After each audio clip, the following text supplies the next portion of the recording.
Hello, this is Chris Bennett.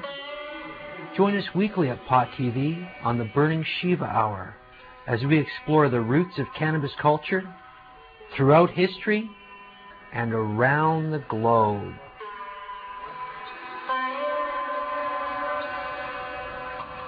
On pottv.net, home of the herb.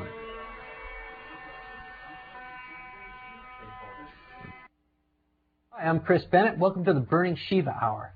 Today on the Burning Shiva Hour, we're going to be discussing the history of medical marijuana in healing leaves. This episode is dedicated to the late Peter McWilliams, a great man I never had the chance to meet, but would have had the U.S. government acknowledge his right to use medical marijuana.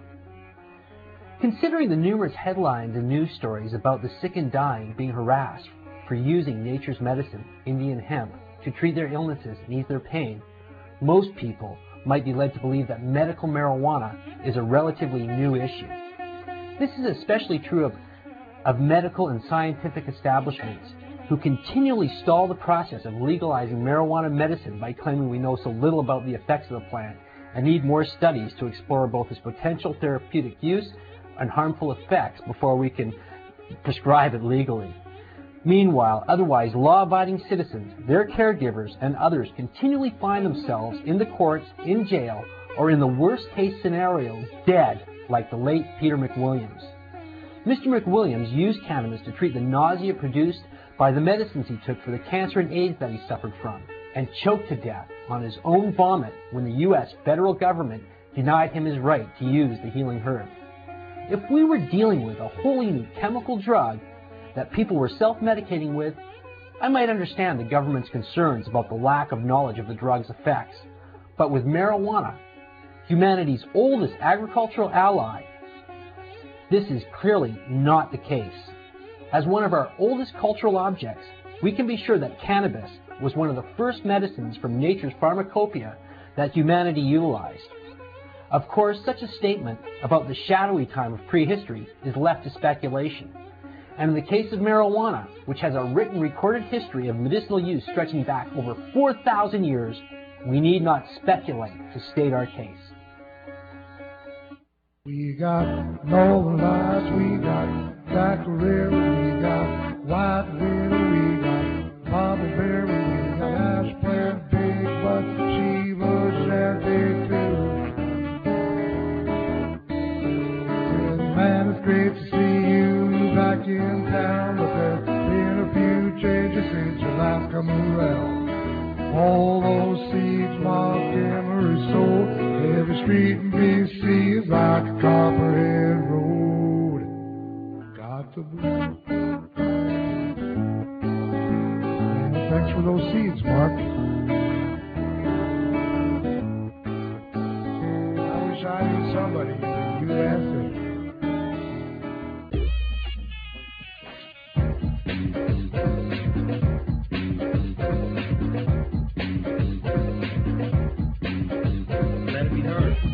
Want to give a go at growing some incredible pot, then go to emeryseeds.com for 400 different kinds of pedigree strains of fabulous marijuana that you can grow yourself. That's emeryseeds.com, and you're listening to the Pot Radio Internetwork.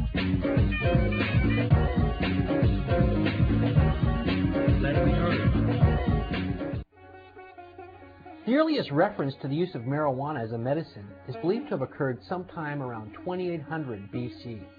In the medical compendium, the Pen-Tasao of the legendary Chinese emperor Shen Nung.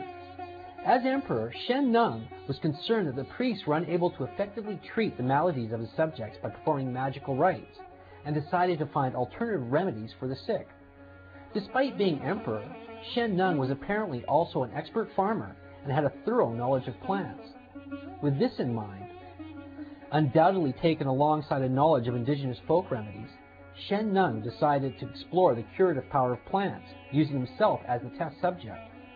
History turns to myth here, however, as ancient compilers state that Shen Nung was aided in his studies by having the Superman-like power of being able to see through his abdominal wall into his own stomach, enabling the emperor to observe the effects of the plants he experimented with on his own digestive system. In the Chinese cosmology, the universe is composed of two elements, the yang representing the strong, active, positive masculine force, and the yin, the weak, passive, and negative female force. In the individual, when these forces are in balance, the body is healthy, but too much of one or not enough of another, and the result is dis-ease. In the case of the application of marijuana to such an ailment, this was difficult, as it had both male and female plants, and contained both yin and yang. Shen Nung determined that it was the female plant that contained the most potent medicine, being a very high source of yin, and prescribed chuma, female hemp, as opposed to ma, hemp, for the treatment of absent-mindedness, constipation, malaria, beriberi, rheumatism, and menstrual problems. The father of Chinese medicine, Shen Nung, was so thoroughly impressed with the beneficial effects of chuma, he deemed it one of the superior elixirs of immortality. Throughout the centuries, Chinese physicians continued to prescribe marijuana, and as they became more familiar with the effects of the plant, new discoveries were made about its properties, such as that made in 200 AD by the early and well-known Chinese surgeon Hua Tuo. Almost 2,000 years ago, Hua Tuo was reputed to have performed such complicated operations as organ grafts, resectioning of intestines, laparotomies, incisions into the loin, and thoracotomies, incisions into the chest. Moreover, these dangerous and complicated surgeries were rendered painless by an anesthetic prepared from cannabis resin and wine known as ma yo. An excerpt from his biography gives us a descriptive account of how this aged medical sage utilized cannabis in these procedures. Quote, "If the malady resided in the parts on which the needle, acupuncture, cautery, or medicinal liquids were incapable of acting, for example in the bones, in the stomach, or in the intestine, he administered a preparation of hemp, ma yo, and in the course of several minutes, an insensibility developed as if one had been plunged into drunkenness or deprived of life. Then, according to the case, he performed the opening, the incision or amputation, and relieved the cause of the malady. Then he opposed the tissues by sutures and applied liniments. After a certain number of days, the patient finds he has recovered without having experienced the slightest pain during the operation." End quote. Hua Tuo's use of cannabis as an anesthetic may be related to actions of the plant discovered by later researchers. In extremely high doses and through powerful extracts, cannabis has been reported also by its imbibers to put them into a state of animal hibernation known as catalepsy in humans, which is combined with a rigor mortis-like condition. Robert Anton Wilson referred to tests sponsored in the U.S. Army by the U.S. Army in the 1950s, where, quote, THC, tetrahydrocannabinol, put dogs into hibernation or deep sleep for 8 days, after which they were awakened and showed no ill effects, end quote.